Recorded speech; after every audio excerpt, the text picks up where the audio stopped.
Hello friend, आज मैं आप लोगों को प्रतिलेखन संख्या 4 से डिक्टेशन लिखवाने जा रही हूँ। स्टार्ट। महोदय, कोसी नदी, जिसे शोक और दुख का सूचक माना जाता है, इस वर्ष फिर अपने प्रकोप से महान हानि का कारण बनी। अब इस नदी पर काबू पाने और इसकी उपद्रवी लीला समाप्त करने के लिए भी योजना तैयार हो गई है। इस योजना की रूपरेखा तैयार हो चुकी है और निर्माण का काम हाथ में लिया जा चुका है। आशा है इस योजना के निर्माण से बड़े पैमाने पर जनसाधारण को सेवाएं उपलब्ध होंगी। जब यह नया परीक्षण सफल होगा तो महान योजनाओं के निर्माण में और भारत की महान जनशक्ति के उपयोग के संबंध में हमारी जानकारी और अनुभव में महत्वपूर्ण वृद्धि होगी। औद्योगिकरण के क्षेत्र में उन्नति, उत्पादन में और अधिक वृद्धि और भारत की प्रति व्यक्ति आय में वृद्धि विचाराधीन वर्ष की कुछ महत्वपूर्ण बातें हैं। औद्योगिकरण के साथ ही रोजगार के क्षेत्र को विस्तृत करने के प्रयत्न भी बराबर जारी है। कुटीर उद्योगों और घरेलू धंधों को प्रोत्साहन देकर औद्योगिकरण और रोजगार में समुचित संतुलन स्थापित करने का प्रयास किया जा रहा है। यह बात सभी स्वीकार करते हैं कि यदि भारत के जनसाधारण को उदासीनता और हार मानने की भावना से मुक्त करना है तो बढ़ती हुई बेरोजगारी को दूर करने का उपाय करना होगा।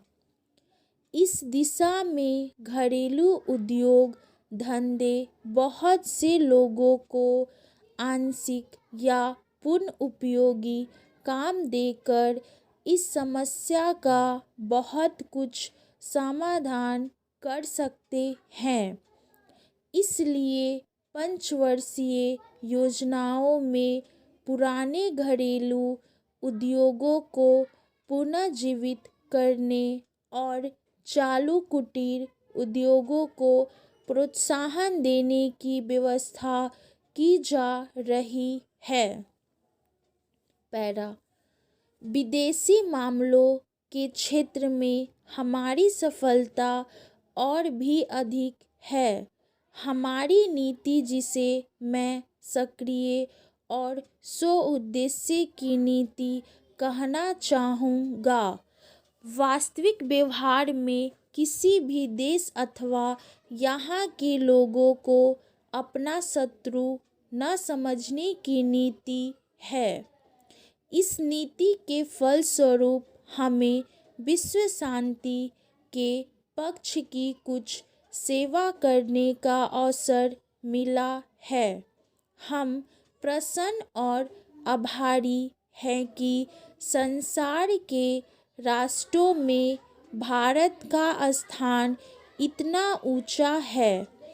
इंडो-चीन निरीक्षण और नियंत्रण अंतर्राष्ट्रीय आयोग की अध्यक्षता हमने स्वेच्छा से स्वीकार की है और हमारे नागरिक यथासाध्य उस देश में शांतिपूर्ण निर्वाचन संबंधी समस्याओं का सामना कर रहे हैं।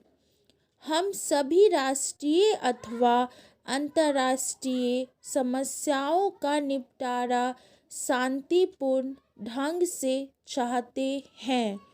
मुझे बहुत प्रसन्नता है कि भारत में फ्रांसीसी बस्तियों की समस्या शांति और सद्भावना के वातावरण में सुलझ सकी है। शांतिपूर्ण प्रणाली की सफलता का वह एक महत्वपूर्ण उदाहरण है। दुर्भाग्य से भारत में पुर्तगाली बस्तियों की ऐसी ही समस्या को सुलझाने की दिशा में प्रगति की जा सकी। मैं आशा करता हूँ कि पुर्तगाल इन बस्तियों में रहने वाले लोगों के स्वाधीनता के अधिकार को स्वीकार करेगा और फ्रांस और ब्रिटेन की सरकारों का अनुसरण करेगा। जैसे ही यह वर्ष समाप्त हो रहा है, हम अपने सबसे निकट के पड़ोसी पाकिस्तान के साथ अपने संबंधों में अपने सुखद परिवर्तन देखते हैं।